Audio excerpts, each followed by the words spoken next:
Bertemu kembali dalam video pembelajaran IPA. Kali ini kita akan belajar mengenai sistem pencernaan pada manusia. Nah, mungkin kita semua sudah tahu bahwasanya untuk memperoleh sumber energi, maka kita membutuhkan atau perlu mengonsumsi makanan. Nah, tetapi bagaimana ya makanan itu bisa dicerna oleh tubuh kita?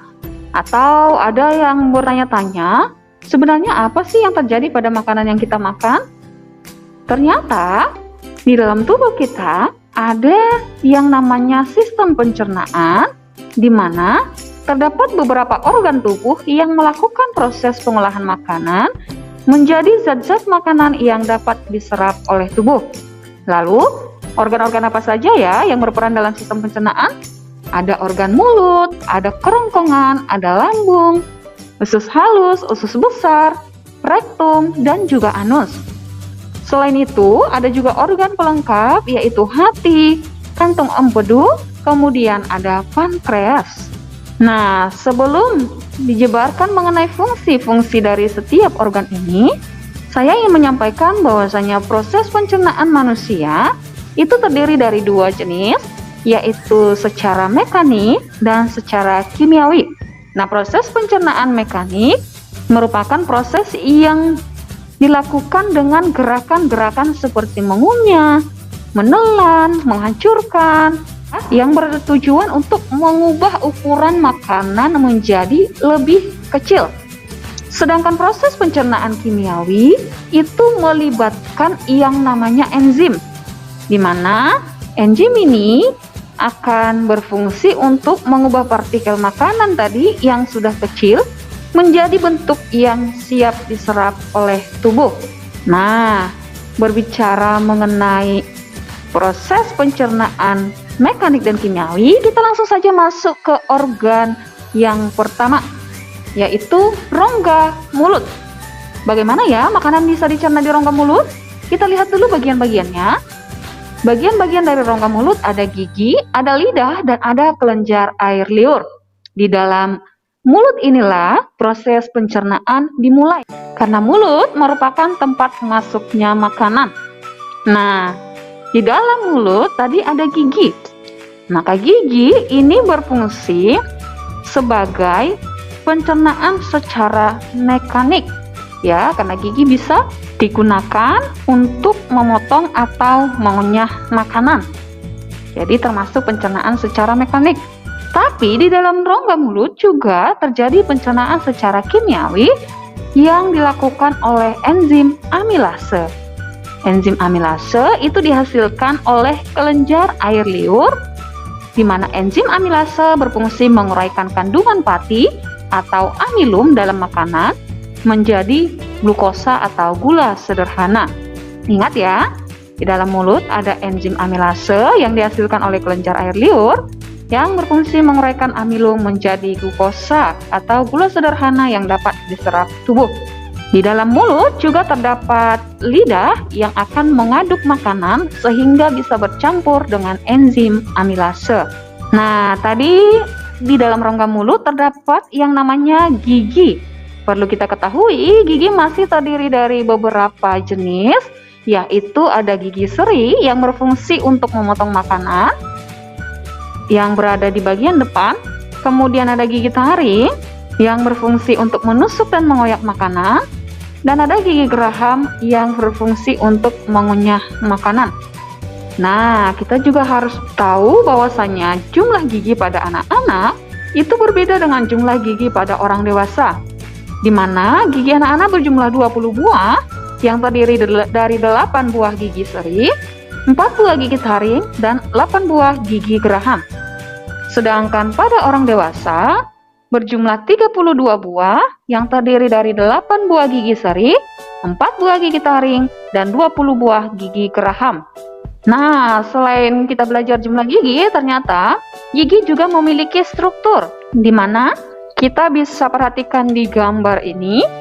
Yang pertama ada mahkota gigi, atau disebut juga dengan puncak gigi karena merupakan bagian yang terlihat dari luar. Nah, pada bagian ini dilapisi pelindung yang disebut dengan email gigi. Ya, jadi email itu berfungsi untuk melindungi mahkota gigi. Kemudian ada akar gigi, yaitu suatu bagian gigi yang tertanam di dalam rahang dan tidak terlihat dari luar. Kemudian ada lapisan-lapisan gigi, termasuk tadi di dalamnya ada email gigi, kemudian ada sementum gigi atau semen yang berfungsi untuk menghubungkan gigi dengan rahang tempatnya tumbuh, di mana sementum ini juga berfungsi untuk melapisi akar gigi. Kemudian ada tulang dentin, yaitu lapisan gigi yang terdapat sesudah lapisan email yang mempunyai struktur yang lebih keras karena mempunyai konsentrasi kalsium yang lebih tinggi. Kemudian ada pulpa atau rongga gigi yang di dalamnya diisi oleh pembuluh darah dan juga pembuluh saraf. Pulpa ini mempunyai fungsi untuk memberikan nutrisi pada gigi karena mempunyai pembuluh darah. Juga berfungsi untuk mengidentifikasi jika zat asing masuk ke dalam gigi karena adanya pembuluh saraf. Leher gigi itu suatu bagian gigi yang sudah tertanam oleh gusi ya. Leher gigi itu terdapat di bawah mahkota gigi, tepat di bawah mahkota gigi yang sudah tertanam oleh gusi. Nah, setelah dari rongga mulut tadi, kira-kira makanan itu menuju kemana ya setelah kita kunyah? Nah, makanan yang sudah kita kunyah di rongga mulut itu akan menuju organ yang disebut dengan kerongkongan atau esofagus. Dari rongga mulut, makanan tersebut akan didorong oleh kerongkongan menuju ke lambung melalui gerakan yang disebut gerak peristaltik. Gerakan peristaltik itu artinya gerakan meremas-remas dan mendorong makanan menuju ke lambung. Berarti kita sudah tahu dong bahwa organ berikutnya adalah lambung.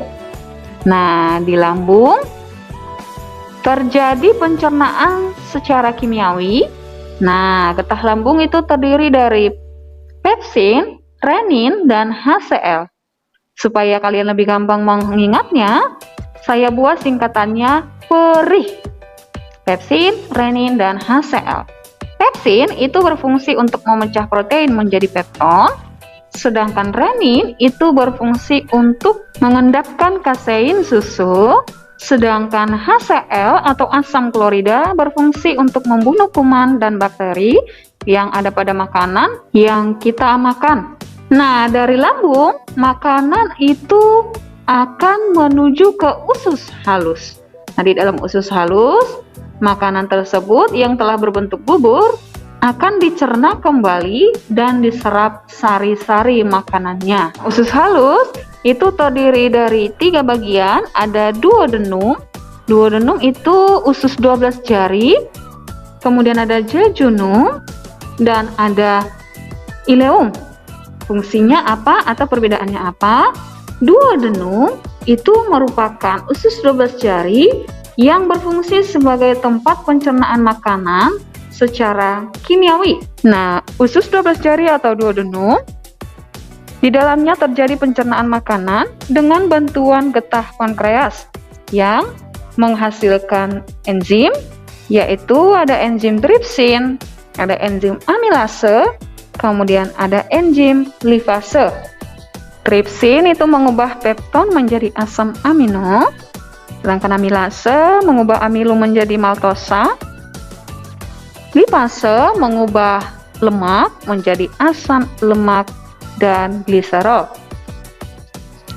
Nah, jadi penyerapannya terjadi di mana nih? Penyerapannya terjadi di bagian usus halus berikutnya, yaitu jejunum atau usus kosong dan ileum atau usus penyerapan, yang sama-sama berfungsi sebagai tempat penyerapan sari-sari makanan atau zat gizi sederhana. Nah, strukturnya itu dipenuhi vili atau jonjot usus yang berfungsi untuk memperluas area penyerapan sari makanan. Dari usus halus, makanan akan diteruskan ke usus besar.